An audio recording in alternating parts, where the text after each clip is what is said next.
Hi hello வணக்கம். இது உங்கள் சிவி ஜோன். எல்லாரும் எப்படி இருக்கீங்க? இப்போ பார்த்தீங்கன்னா இன்னையோட விஜய் சேதுபதி எபிசோடில் வந்துட்டு நிறைய சம்பவங்கள் நடந்திருக்கும். உங்களுடைய மனசை பாதித்த விஷயங்கள் என்னன்றதை முதல் கமெண்ட்ஸ் பண்ணுங்கள். அதுக்கு முன்னாடி பார்க்குற எல்லோரும் நம்மளோட சேனலை சப்ஸ்கிரைப் பண்ணிட்டு பாருங்கள். ஸோ இன்றைக்கி ஒரு விஷயம் வந்து தெளிவாக இந்த எபிசோடில் எனக்கு புரிஞ்சுது. உங்களுக்கு என்ன புரிஞ்சுதுன்றதை சொல்லுங்கள். ஏன்னா இன்றைக்கி வந்து ஒரு சம்பவம் வந்துட்டு விஜய் சேதுபதி வந்து அமித்துக்கு வந்து அட்ரஸ் பண்ணுறாரு. என்ன அட்ரஸ் பண்ணுறாருன்னா மாதம் அப்படின்னு அவர் வந்து அந்த கோவத்தில் சொல்லியிருப்பார். அது ரொம்ப பெரிய தவறான ஒரு கருத்து. அதை வந்து இங்கே வந்து சொல்லி விஜய் பார்வதி முன்னாடி அமித்தை பற்றி சொல்லியிருப்பார். விஜய் பார்வதிக்கு டென்ஷனாக இருக்கும். இப்போது இதுக்கு பின்னாடி ஒரு விஷயம் ஒன்று இருக்குது. அதை நீங்கள்லாம் நோட் பண்ணிக்கலான்றதை சொல்லுங்கள். என்னென்னா, ஆமாம் அமித் சொன்னார், அதை வந்து நீங்கள் வந்து இங்கே வந்து விஜய் பார்வதிக்கு தெரியப்படுத்துகிறீங்க. நல்ல விஷயம், சூப்பர்.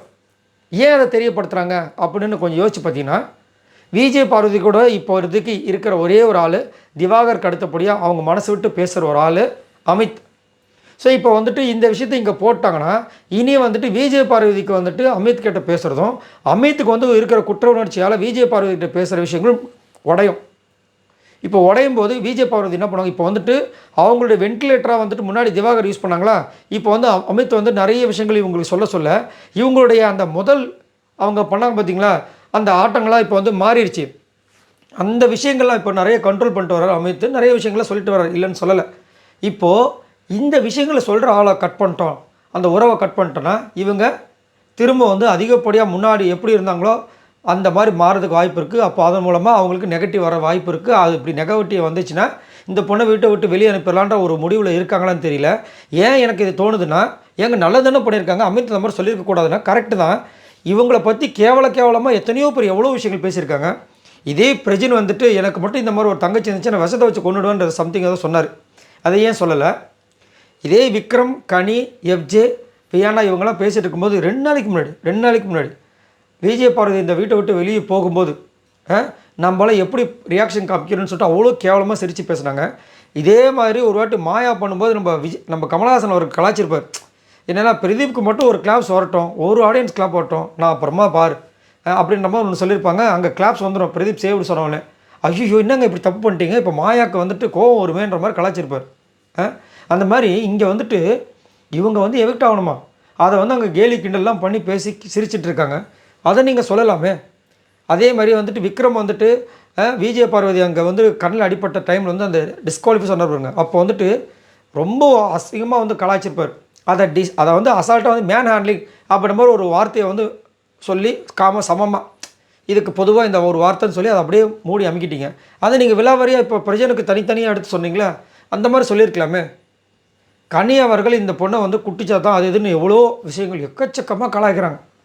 ஆனால் அதை சொல்லாமல் விஜய் பார்வதி யார் யாருக்கு என்னென்ன பேர் வச்சாங்க அதை எடுத்து வைக்கிறாங்க.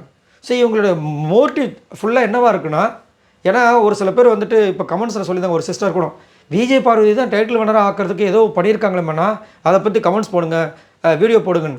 இங்கே டைட்டில் வினர் ஆகிறதுக்கு முன்னாடி இவங்களை அனுப்புறதுக்கு தான் நிறைய பிளான் நடக்கிற மாதிரி இருக்குது. ஏன்னா விஜய் பார்வதிக்கு யாரெல்லாம் ஒன்றா இருக்காங்களோ அவங்கள பிரிக்கிறாங்க. இப்போ திவாகர் பார்த்தீங்கன்னா நல்ல ஓட்டு வாங்கிட்டு இருந்தார். திடீர்னு பார்த்தீங்கன்னா அதை விஜய் பார்வதி கூட தான் இருந்தார், நல்லா அவங்களும் சொல்லிகிட்டே இருந்தாங்க. திவாகரை கழட்டி விட்டாங்க. இப்போ அவங்க அப்படியே யோசிச்சுட்டே இருந்தாங்க. அப்புறம் அமிதா வந்துட்டு அவர் நிறைய விஷயம் சொன்னாங்க. அதுக்கப்புறம் சூப்பராக அவங்களோட கேம் மாறிச்சு. அதை நிறைய இடங்களை பதிவு பண்ணாங்க.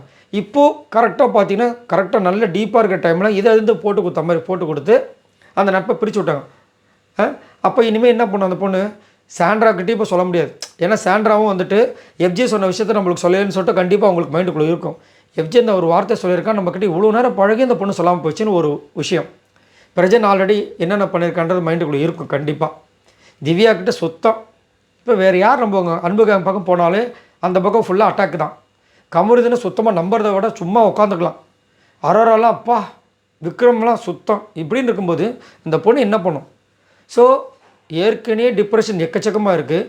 ஒரு அப்ரிசியேஷன் கூட ஒரு வாரமாக அவங்களுக்கு கிடைக்கும்னு சொல்லிட்டு என்னென்னமோ பண்ணுறாங்க, சுத்தமாக கிடைக்கல. நாட்டியாக பண்ண வீணா, எல்லாருக்கும் இரிட்டேட் கொடுத்த வீணாவை வந்து வெகுவாக நான் பாராட்டுறேன்றாரு. அந்த வாரம் முழுக்க அவங்களுக்குலாம் சோறு சமைச்சு போட்டு தனியால் வந்து வார்டன்ற ஒரு கேரக்டர், அதாவது பிக் பாஸ் ஹிஸ்ட்ரியிலேயே வார்டன் கேரக்டர் நிறைய பேர் பண்ணியிருக்காங்க. ஆனால் இந்த மாதிரி ஒரு வார்டனை யாருமே பண்ணதில்லை. இவ்வளோ சூப்பராக வந்துட்டு அந்த வார்டன் விஷயங்களும் வெளியே தெரிஞ்சதில்லை.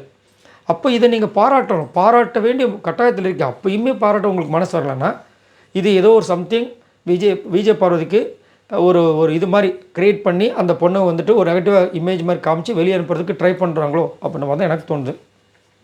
ஸோ இதை பற்றி உங்களோட கருத்துக்களை சொல்லுங்கள்.